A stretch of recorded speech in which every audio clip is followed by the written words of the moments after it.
everyone, welcome back to Hooked on Onyx, the segment where we talk about coffee things with coffee people. Today we are talking about coffee. We have a lot of blends in front of us, as well as Dakota Graff, who many of you know as our director of coffee. So today we are talking about blends because we have 4 evergreen blends that are here at Onyx all year round. The first thing I want to jump into is how are blends typically created, and also how does Onyx create blends? Yeah, that's a great question. So typically in specialty coffee, blends are created by sort of taking a price point in mind a lot of the time. So you hit a price point that you're looking for like wholesale clients, for retail consumers, and then you buy a bunch of lower end coffees and hold that like line of quality to the point where it's tolerable, but also appeals to a mass market as far as, price and otherwise goes. Yep. So generally blends are lower rung from single origin coffees. Sure. And that's just like a blanket statement. Yeah. So that's sort of like the ethos of just blends in specialty coffee in general. Usually a little bit more accessible, and usually people's like starting points when they're getting into coffee before moving on to single origins. Yeah, exactly. We do blend slightly differently, which I'm sure we'll talk about. Okay, so if we're thinking about blends kind of traditionally being made with like a lot of coffee that's been purchased beforehand and then maintained throughout the season, how does that change here at Onyx? Yeah, well, it's changed even over the course of my time here at Onyx. We oftentimes, and we still do, use some of our single origin coffees in our blends. So it's kind of interesting. I mean, take geometry, for instance. A lot of the times, in order to hold that flavor profile that we're looking for, sort of like a hierarchy of values as far as blends go. Flavor profile is number 1. Sure. Number 2 is like just overall feasibility of using a coffee in it, be it price or, the lot size. Yes. Sometimes I've had just a big component of micro lot, and then like, man, this would be great in geometry. If only we had more of it. 3 days, yeah. And so that's like kind of the hierarchy of feasibility, but generally we're using really nice coffees in any of our blends. So even like right now, geometry is 50% Aponte honey and 50% Workachel Basin, which are both active single origins. Yeah. So that's sort of like working backwards to fit that cup profile that we're looking for. Yep. And then using what we have. And the approach is to stabilize blends. So I don't want to change these every week. Like when you buy this, it's going to taste the same every single time. But for a roasting team, for a QC team, even just for personally from sourcing, I don't want to be changing these blends out a lot because it creates a lot of work within the supply chain and also on our team. Yeah.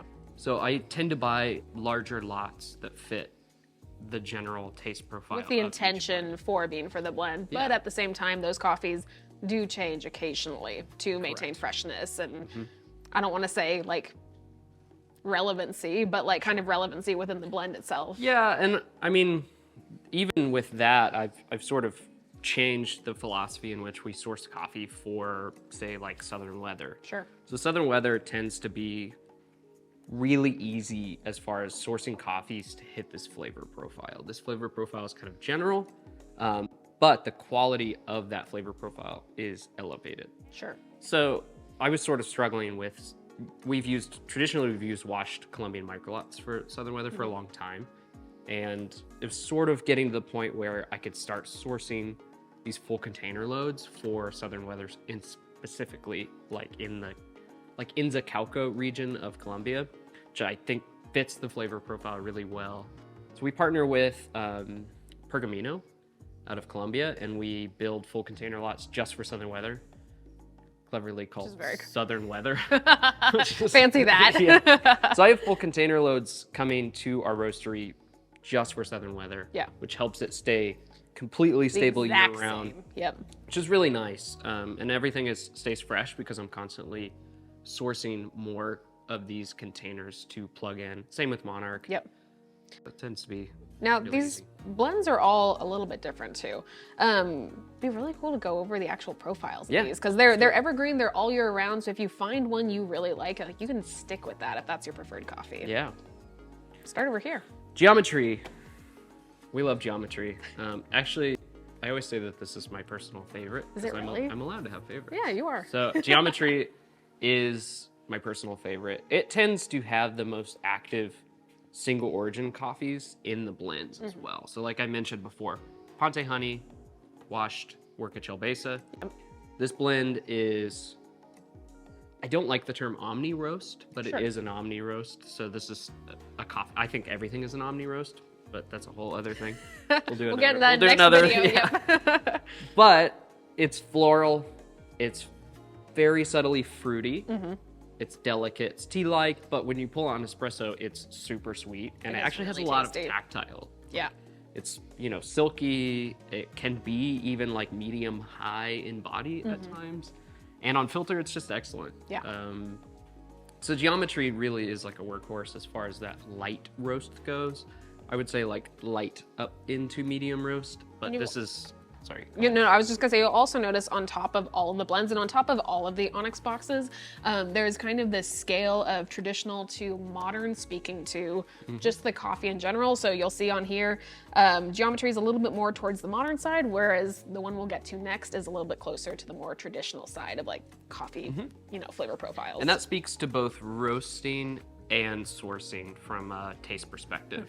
So when we're approaching a coffee like geometry, that is towards the medium, or sorry, the modern flavor profile, you're gonna experience a bit more fruit. So we do have like dried berries. Sure. Like cocoa, kind of a milk chocolate sweetness, and then some florals in there. Love geometry. So good. So good. Next we have Monarch. Yeah, Monarch. Just recently I saw a comment on Instagram that was like, I've been brewing Monarch as a filter. I've been doing everything wrong. I had no idea it was an espresso. And that person was not like in the wrong at all. So this is what, like I said, considering our blends, we consider them as filter or espresso. That said, this is a pretty heavy workhorse as far as espresso goes. We profile this just for like the roasting in particular. It's a longer roast. It's a bit more developed in the roasting profile, which leads more towards those heavy sugar browning notes. Which pairs really well with milk and lattes, cappuccinos, all that sort of stuff. So in our cafes, you'll experience, if you're getting a latte, you're gonna be experiencing Monarch. Yep. In that. That said, tasty on filter too. Super good on filter. Yeah. So this is, it tends to be around 70% wash Colombia. Also sourcing full container load of coffee for this. So it stays really stable. This is probably, as far as our blends go, this is our highest volume. So it stays really nice in parameters, and then it's a natural Ethiopia, so I source those every spring.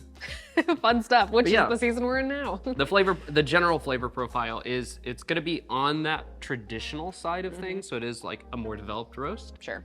But think it maybe does darker have chocolate, like caramelized flavors, all that stuff. It does have a natural Ethiopia in it, so it tends to be a bit more fruit forward.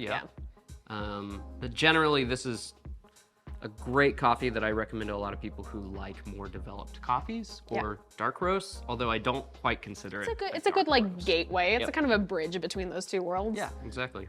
Then we have Southern Weather, which is my personal favorite, especially on filter. Yeah, Southern Weather is probably the coffee that our staff drinks the most of. I think every morning when people roll into the cafes, they get first thing. I mean, I'm pretty sure that's what I have in my mug right now. Just a big cup of Southern Weather is often what I start my day with. So this is, if Monarch leans more towards that espresso profile or being easily utilized for espresso, Southern Weather is going to hit that filter. And in particular, that batch brew. It's just really good. Yeah. It's really tasty. Batch brew tends to be where this coffee shines. I like making pour-overs of it. I'll do it from time to time. This blend is going to be actually really similar to Geometry in build. It's not a 50-50 blend. It's actually more like a 70% to 30% build of mostly washed Colombia. There's a natural in there too on the other side, isn't it? It's a washed. All the way through? All washed, Ooh, that is news to me. So these tend to be quite similar, where they're almost always either a honey process or a washed coffee.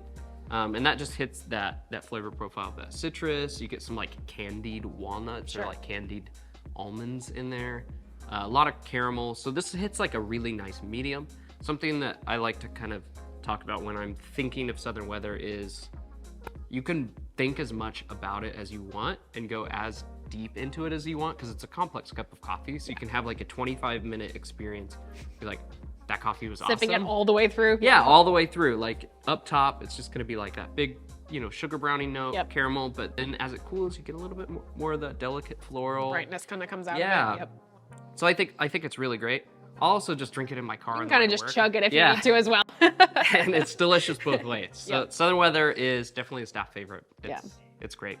We have our last one, which is Tropical Weather. Yeah. This was my brainchild a couple of years ago.